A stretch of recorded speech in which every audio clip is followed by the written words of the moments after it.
کافی پاکستان کے ساتھ ظلم ہو چکا، نقصان ہو چکا، فوج کے ساتھ بھی ہو چکا، جو شہادتیں ہو رہی ہیں اور سب کچھ، اور پورا ایک کمپریہنسو انہوں نے ایک قسم کا پلان، خط یا جو کچھ پچھلے دنوں میں ہوا اس کا ایک کمپریہنسو سمری جو ہے وہ عمران خان صاحب نے پوائنٹس بنا کر پوری قوم کے سامنے رکھی ہے، اور فوج کو اور آرمی چیف کو یہ پیغام دیا ہے کہ انہیں واپس آئین پر ریسیٹ ہونا چاہیے۔ یہ تو ہو گئی بات، لیکن کل آپ کے سامنے ہم نے رکھا کہ جیسے یہ خط آیا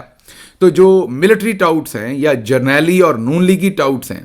ان کی ڈیوٹی لگ گئی کہ اس خط کو نیگیٹیولی انٹرپریٹ کیا جائے۔ یہی وہ وجہ ہے جو میں نے ابھی آپ کو، جب علی امین گنڈا پور صاحب نے یہ بتایا کہ 99% بات طے ہو گئی، تو میں نے ساتھ ہی آپ کو کہا کہ اللہ کرے ایسا ہو، لیکن میرا ذاتی تجزیہ ہے کہ مجھے ملٹری اسٹیبلشمنٹ کی طرف سے ایمانداری کی یہاں کمی نظر آتی ہے، اور وہ کل کے معاملے میں بھی ہے۔ جیسے ہی خط گیا تو جو جرنیلی میڈیا ہے ان کی ذمہ داری لگائی گئی کہ اس خط کی نیگیٹیوٹی پھیلائی جائے۔ آسمہ شیرازی صاحبہ نے تو تجزیہ کرتے ہوئے یہ کہا کہ لیٹ گئے، ڈیمانڈ کی جا رہی ہے، معافی مانگی جا رہی ہے، التجا کی جا رہی ہے کہ ہمارے ساتھ مذاکرات کر لیں، ٹون ڈاؤن ہو گئے ہیں، یحییٰ خان پارٹ 2 نہیں کہا، حمود الرحمان کمیشن نہیں کہا، اس طرح جنرل ڈائر نہیں کہا۔ تو وہ بنیادی طور پر یہ بتانا چاہ رہی تھیں کہ پاکستان، اور پھر انہوں نے کہا کہ جو حالات بدل گئے ہیں، صدر ٹرمپ کے ساتھ معاملات کو بھی انہوں نے زیر بحث لائیں وہ اپنے اسی تجزیے میں، اور انہوں نے کہا کہ کیونکہ وہاں پر بھی اب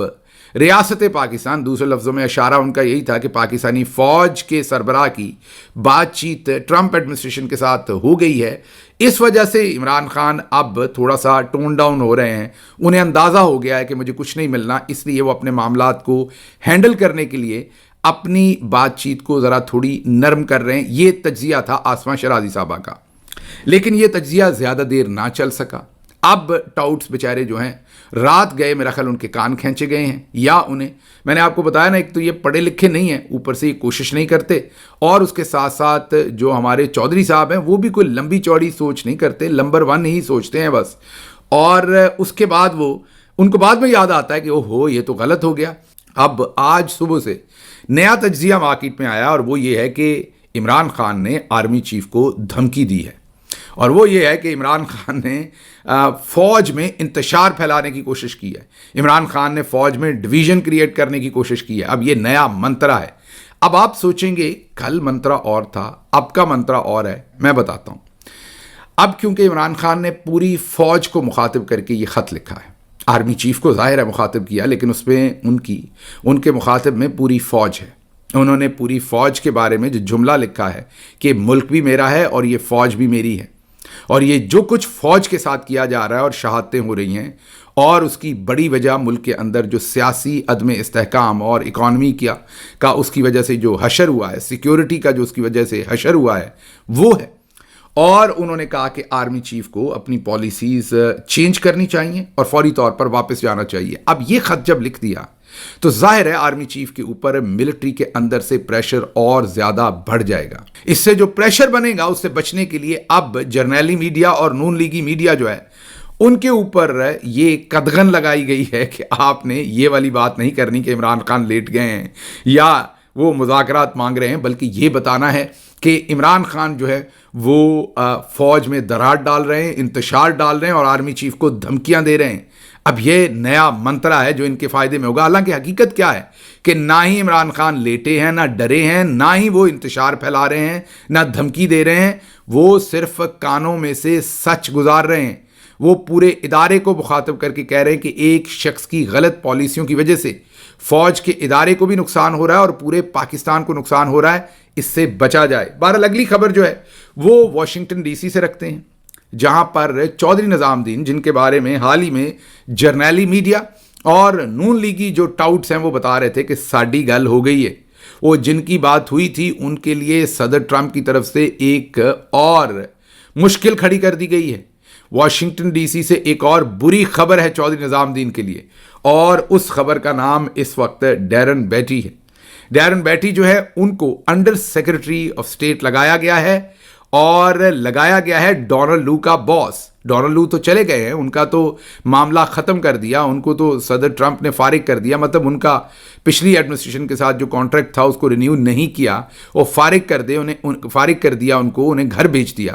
اب ان کے بھی اوپر والی جو پوزیشن ہے وہ اسسٹنٹ سیکرٹری تھے, اب انڈر سیکرٹری, مین اسسٹنٹ سیکرٹری سے بھی اوپر کی پوزیشن پر لائے ہیں مارکو روبیو جو کہ سیکرٹری آف اسٹیٹ ہیں, وہ لائے ہیں وہاں پر ڈیرن بیٹی کو. اب یہ جو نئی اپوائنٹمنٹ یا نئی بری خبر چودھری نظام الدین کے لیے ہے, جن کو میں ڈیرن بیٹی کہہ رہا ہوں, انہوں نے حال ہی میں چند مہینے پہلے ایک انٹرویو دیا ہے, اور اس سے پہلے انہوں نے عمران خان کا انٹرویو بھی لیا تھا. جی ہاں, ایک جرنلسٹ کے طور پر ڈیرن بیٹی نے عمران خان کا انٹرویو لیا تھا اور تفصیل کے ساتھ معاملات عمران خان صاحب کے ساتھ ڈسکس کیے تھے.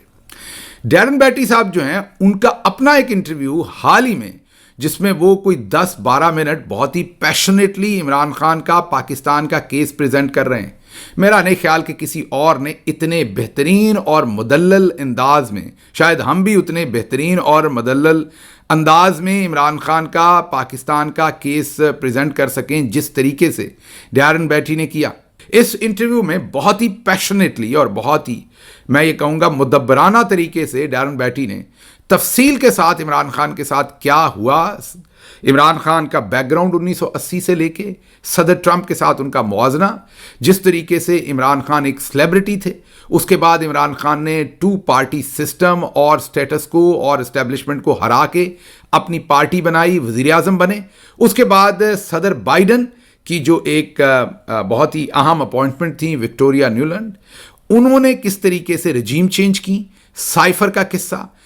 بائیڈن نے کس طریقے سے اس ساری چیز کے اندر اپنا کردار ادا کیا, اور پھر ایک تقابلی جائزہ انہوں نے دیا کہ کیسے, انہوں نے کہا کہ ان پر ظلم عمران خان پہ صدر ٹرمپ سے بھی زیادہ ہوا ہے. انہوں نے 100 کا ورڈ استعمال کیا تھا اپنے انٹرویو میں کہ 100 مقدمات کے اندر انہیں پروسیکیوٹ کیا جا رہا ہے, بلکہ پرسیکیوٹ کیا جا رہا ہے. اب یہ جو ڈیرن بیٹی ہیں, یہ ڈیرن بیٹی جو ہیں, یہ اب بنے ہیں انڈر سیکرٹری آف اسٹیٹ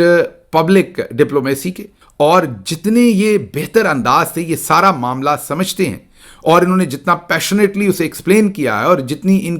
ان کو اس چیز کا ادراک ہے کہ صدر بائیڈن نے کس طریقے سے اپنی پوزیشن کو یا اپنا جو انفلوئنس تھا امریکی صدر کے طور پر, انہوں نے اور ان کی ایڈمنسٹریشن نے پاکستان میں کتنا غلط استعمال کیا, اور اس کا پاکستان کی عوام کو کتنا نقصان ہوا, عمران خان کو کتنا ہوا, پورے خطے کو کتنا ہوا, وہ سب کچھ انہوں نے بہت ہی سحر حاصل طریقے سے بیان کیا ہے. اب ان حالات میں میرے لیے یہ کہنا مشکل نہیں ہوگا کہ ڈیرن بیٹی جو ہیں وہ بہت ہی ایک میں یہی کہوں گا مشکل اور بری خبر ہے چودھری نظام الدین کے لیے. ایک طرف وہ کہہ رہے ہیں کہ ساڈی گل ہو گئی ہے, اور دوسری طرف صدر ٹرمپ کا ڈیرن بیٹی کو لگا دینا یہ واضح کرتا ہے کہ ان کی بات نہیں ہوئی, بلکہ معاملات دوسری طرف چلے گئے. اچھا جی, اگلی خبر بھی آپ کے سامنے واشنگٹن ڈی سی سے رکھتے ہیں, اور وہ خبر بہت ہی انٹرسٹنگ ہے.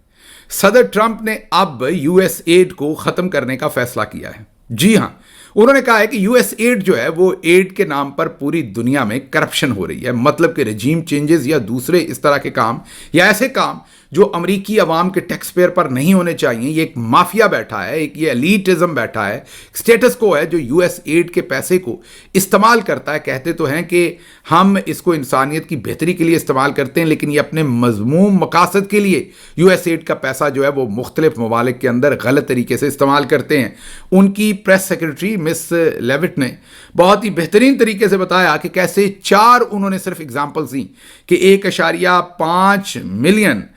جو ہے وہ ڈی ای آئی ان سربیا ورک پلیس وہ خرچ کیا گیا. یہ بھی ظاہر ہے ڈائیورسٹی اور اس سے ریلیٹڈ تمام چیزوں کو سپورٹ کرنے کے لیے, جس میں ہومو سیکشولیٹی اور وہ تمام چیزیں آتی ہیں, ان کو سپورٹ کرنے کے لیے 1.5 ملین لگایا گیا. $70,000 پروڈکشن آف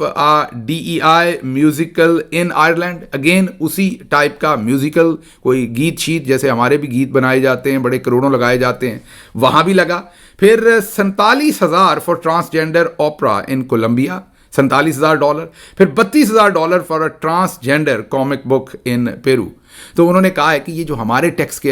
پیئر کا پیسہ ہے یہ ان ساری چیزوں پر کیوں لگایا جا رہا ہے, یہ ٹریش ہے اور یہ سب ختم ہونا چاہیے, اور ہم اسے ختم کرنے جا رہے ہیں. اور انہوں نے کہا اسی لیے صدر ٹرمپ نے ایلان مسک کو یہ احکامات دیے ہیں یا ان کو یہ ذمہ داری دی ہے کہ وہ یو ایس ایڈ اور اس طرح کی تمام جو کرپشن ہو رہی ہے,